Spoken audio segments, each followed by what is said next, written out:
पाकिस्तान के बीच में डीजीएमओ स्तर की वार्ता में थोड़ी सी देरी हो रही है। अब ये वार्ता जो आज दोपहर होनी थी, शाम को होने जा रही है। शाम को होगी डीजीएमओ स्तर की वार्ता और इस सीजफायर के बाद डीजीएमओ स्तर की ये पहली वार्ता है जो कि बहुत महत्वपूर्ण है।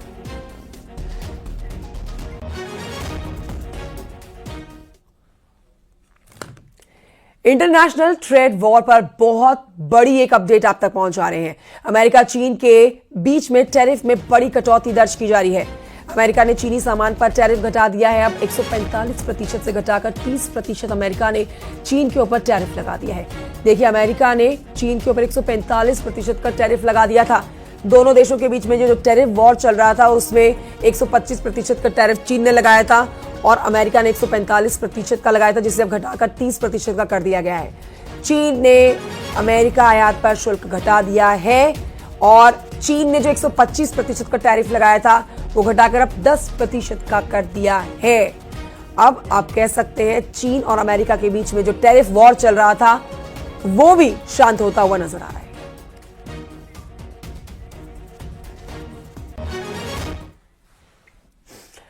अल्पसंख्यक कल्याण मंत्री दानिश आजाद ने ऑपरेशन सिंदूर पर सेना की सराहना की। उन्होंने कहा कि जिस तरह से पहलगाम में आतंकवादियों ने कायराना हमले को अंजाम दिया, सेना ने उसका मुंहतोड़ जवाब दिया।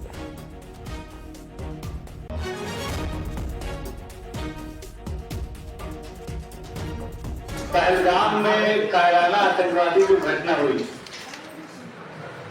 जिस घटना ने इंसानियत को झकझोर दिया और अपनी तरीके की जो आतंकवादी कायराना जो हरकत हुई, जिसमें जाति और धर्म पूछ के भी जिसमें आतंकवादियों ने अपने इस कायराना हरकत को अंजाम दिया, भारतीय सेना ने और भारतीय नेतृत्व ने, हमारे प्रधानमंत्री मोदी जी ने, मैं भारतीय सेना की भी सराहना करता हूं। पूरे देश की तरफ से, ललितपुर की तरफ से अपने भारतीय सेना को हम सराहना करते हैं, उन्हें सलाम करते हैं। और आइए अब आपको दिखाते हैं कि कैसे ऑपरेशन सिंदूर के दौरान इंडियन एयरफोर्स ने अपने रणनीतिक कौशल से पाकिस्तान में पलने वाले टेरर मशीनरी को सबक सिखाया। क्या है ऑपरेशन सिंदूर की इनसाइड स्टोरी? इस ऑपरेशन के तहत वायुसेना के सटीक हमले को पूरी दुनिया ने देखा, लेकिन ये अंजाम कैसे दिया गया, अब ये आपको दिखाते हैं। दरअसल ये सब कुछ स्ट्राइक पैकेज के तहत होता है, जिसमें कई फॉर्मेशन में लड़ाकू विमान उड़ान भरते हैं।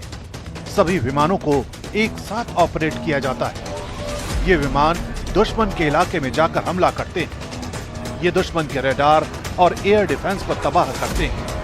इनमें रडार जैमिंग सिस्टम लगा होता है, जिससे दुश्मन के रडार और एयरक्राफ्ट को जैम किया जाता है। वायुसेना की भाषा में इसे सॉफ्ट किल कहा जाता है। हार्ड किल के लिए स्पेशल फोर्स के कमांडो दस्ते को तैयार रखा जाता है, जिन्हें पैरा ड्रॉप करके एयर डिफेंस रडार सिस्टम पर कब्जा करके उसे खत्म किया जाता है।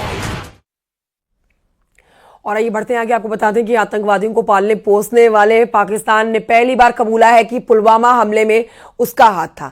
2019 में हुए पुलवामा का सच पाकिस्तान की सेना ने कैमरे पर कबूला।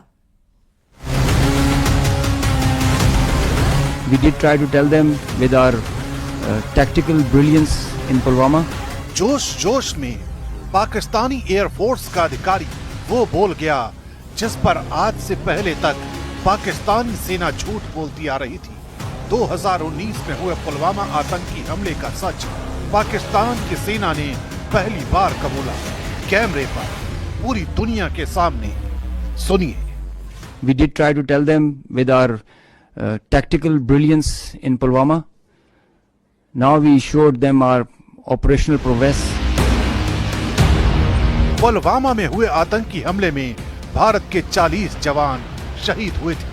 भारत ने इसके लिए पाकिस्तान समर्थित आतंकी संगठन जैश को जिम्मेदार ठहराया था। उस समय भारत ने पुख्ता सबूतों के साथ पाकिस्तान को डोजियर सौंपे थे, लेकिन इस हमले के मास्टरमाइंड पाकिस्तान ने जैश पर कोई कार्रवाई नहीं की।